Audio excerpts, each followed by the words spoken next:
Bonjour Rob, comment allez-vous? Je vais bien, Scott. Et vous?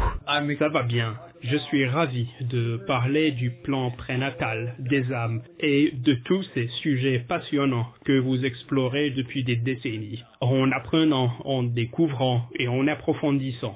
Pour commencer, comment ce sujet est-il entré dans votre vie? It's been an interesting journey. Oui, ça a été un parcours intéressant.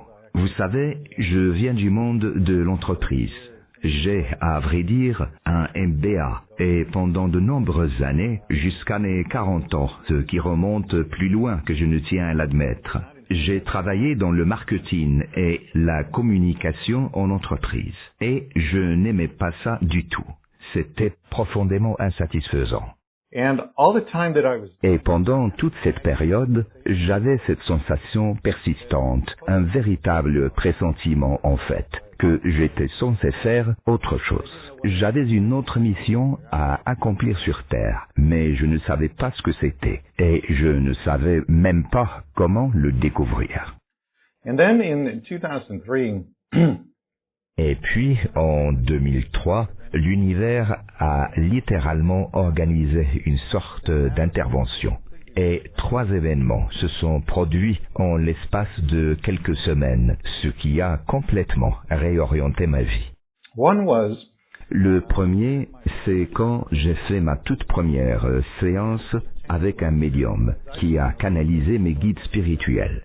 Je ne savais même pas ce qu'était un guide spirituel. Elle a dû me l'expliquer. Mais ensuite, elle les a canalisés et ils m'ont dit « Vous avez planifié votre vie, y compris vos plus grands défis, avant de naître. » Et j'ai répondu « Mais pourquoi au monde aurais-je fait ça ?» Et ils m'ont dit « Vous avez fait cela dans un but d'évolution spirituelle. » now, coming from an MBA background, being in the corporate world for a long time, Vous savez, venant d'une formation MBA et ayant passé de nombreuses années dans le monde de l'entreprise, j'aurais très probablement balayé tout cela d'un revers de main, en le prenant pour une sorte de délire personnel. Mais les guides spirituels ont entamé un long discours au cours duquel ils ont passé en revue mes difficultés une par une, en m'expliquant pourquoi je les avais planifiées. Et il faut bien comprendre une chose, je n'avais absolument rien dit à la médium à mon sujet. And what made you go see this medium? Qu'est-ce qui vous a poussé à aller consulter cette médium, si je peux me permettre? Ça ne semble pas correspondre vraiment au monde du marketing en entreprise. Oui, je passais par une vraie crise existentielle. Je savais que je n'étais pas censé être dans le monde de l'entreprise.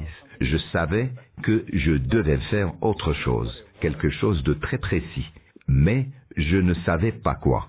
and so my first steps to resolve that existential dilemma Mes premières démarches pour tenter de résoudre ce dilemme existentiel ont été très conventionnelles. J'ai passé le test Myers-Briggs, qui était un exercice intéressant.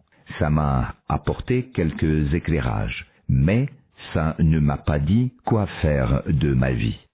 Et puis, je me suis tourné vers tous mes amis et les membres de ma famille et je leur ai dit, vous savez, je suis vraiment malheureux dans ce travail en entreprise.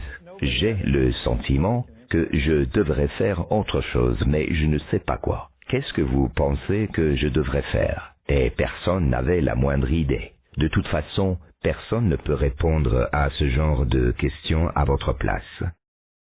So that didn't help. Donc, ça ne m'a pas vraiment aidé.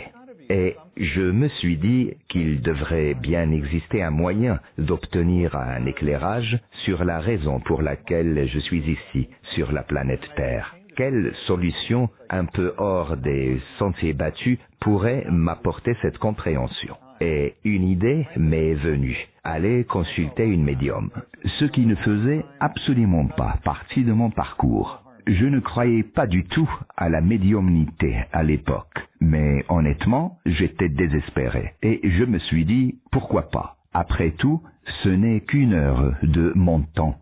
Si rien n'en ressort, il n'y a aucun mal. And it ended up being life-changing. Et because ça a littéralement changé ma vie. parce que mes guides ont passé en revue mes épreuves une par une. Ils m'ont expliqué en détail pourquoi je les avais planifiées. Et ils ont fait tout cela sans que je ne leur ai jamais rien dit à mon sujet. Autant dire que ça m'a complètement retourné l'esprit et ouvert le monde sous un jour entièrement nouveau. Et peu de temps après, j'ai fait la connaissance d'une femme qui a la capacité d'entrer en transe, de s'auto-hypnotiser en quelque sorte et de canaliser son âme. J'ai passé environ 15 heures à échanger avec son âme au sujet de la manière dont nous planifions nos vies avant de nous incarner. Et son âme a tout exposé très clairement. Comment cela se fait, pourquoi cela se fait, comment cela fonctionne. C'est ce qui a constitué le socle de mon livre Âme courageuse. Et puis il y a eu l'expérience la plus marquante de toutes. J'étais simplement en pause dans mon travail, en train de marcher sur le trottoir, au beau milieu d'un après-midi, lorsque j'ai vécu quelque chose d'extraordinaire. Soudain, j'ai ressenti un amour inconditionnel, immense, pour chaque personne que je croisais. Et ce n'était pas un amour humain, c'était un amour divin, un amour transcendant. Il était si puissant, si pur, si doux, si intense, que je ne trouve même pas les mots pour le décrire.